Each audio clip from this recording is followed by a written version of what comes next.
जिस देश का प्रधानमंत्री वन में किसी साधारण झोपड़ी में निवास करता है, उस देश की जनता बड़े बड़े महलों में रहती है। और जिस देश का प्रधानमंत्री राजमहलों में रहता है, उस देश की आम जनता झोपड़ियों में रहती है। ये विचार प्रसिद्ध चीनी यात्री फाहियान के थे, जो उन्होंने उस युग पुरुष आचार्य विष्णुगुप्त चाणक्य के बारे में कहे, जिन्हें समूचा विश्व आज आचार्य चाणक्य के नाम से जानता है। उन्होंने तक्षशिला विश्वविद्यालय से राजनीति में स्नातक की शिक्षा ग्रहण की, मगर उनके मन में एक महान राजनीतिज्ञ छुपा हुआ था। वह सही मायनों में प्रखर होकर सबके सामने तब आया जब मगध साम्राज्य के घमंडी राजा नंद ने अपने पितर श्राद्ध के ब्राह्मण भोज के अवसर पर आचार्य चाणक्य का भरी सभा में मात्र इस कारण से अपमान कर दिया क्योंकि उनका रंग काला था। और ऐसे सख्त भाव थे जो राजा नंद की नजरों में उन्हें कुरूप दर्शा रहे थे। राजा नंद ने अपने सेवकों को आचार्य को भरी सभा से निष्कासित करने का आदेश दिया। तो आचार्य चाणक्य ने सबके सामने शिखा खोलकर प्रतिज्ञा की कि मैं जब तक नंद वंश का समूल नाश ना कर दूं, तब तक अपनी शिखा नहीं बांधूंगा। साथियों, मनुष्य का व्यक्तित्व उसका एक ऐसा अद्भुत गुण है जिसके द्वारा वह स्वयं को चाहे तो नायक या खलनायक बना सकता है। इतिहास के पन्ने पलटकर अगर सबसे विलक्षण व्यक्तित्व की तलाश की जाए तो आचार्य चाणक्य का नाम शीर्ष पर आएगा।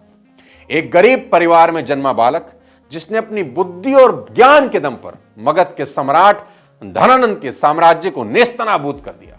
एक गडरिया बालक चंद्रगुप्त जो गाय और बकरियां चराता था, हिंद का सम्राट बना दिया और मौर्य वंश की स्थापना की।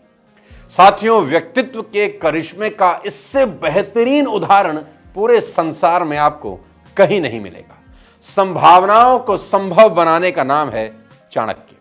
किसी ने ठीक ही कहा है कि 100 चंद्रगुप्त मिलकर भी एक चाणक्य का निर्माण नहीं कर सकते, लेकिन एक चाणक्य 100 चंद्रगुप्तों का निर्माण कर सकते हैं। Education is the best friend.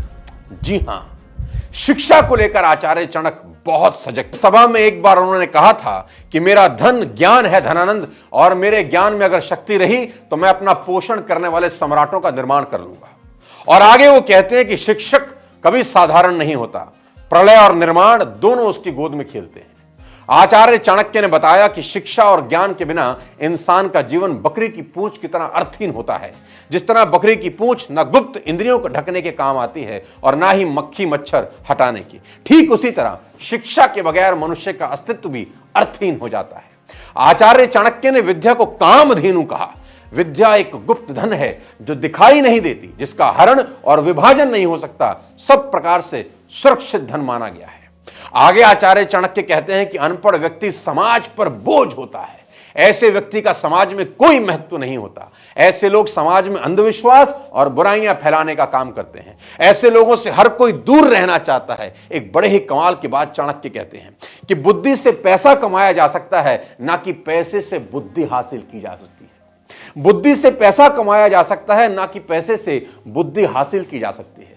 Chanakya की ये नीति यह बताती है कि अगर बुद्धि है तो इंसान चाहे कितना ही पैसा कमा सकता है, लेकिन अगर बुद्धि नहीं है तो सारे पैसों से भी बुद्धि प्राप्त नहीं की जा सकती। रूप और यौवन से संपन्न तथा कुलीन परिवार में जन्म लेने पर भी विद्याहीन पुरुष पलाश के फूल के समान है, जो सुंदर तो है लेकिन खुशबू नहीं है। इसलिए व्यक्ति को हमेशा शिक्षा का अर्जन करना चाहिए और मौका मिलने पर उसका सदुपयोग भी करना चाहिए। ऐसे ही व्यक्ति को सफलता प्राप्त होती है और समाज में मान सम्मान मिलता है। जी हां साथियों, education is the universal currency. विद्वान का सम्मान दुनिया के सभी कोनों में किया जाता है और being intelligent is one of the most desirable qualities in any person.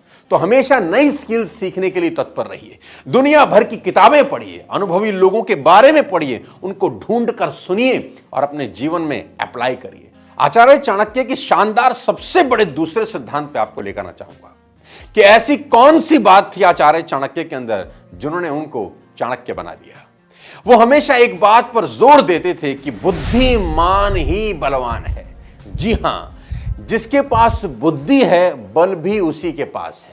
बुद्धिहीन का बल निरर्थक है। अगर आप बुद्धिहीन हैं तो आपके पास जितनी भी ताकत हो, उस ताकत का आप कुछ नहीं कर सकते, क्योंकि वह उसका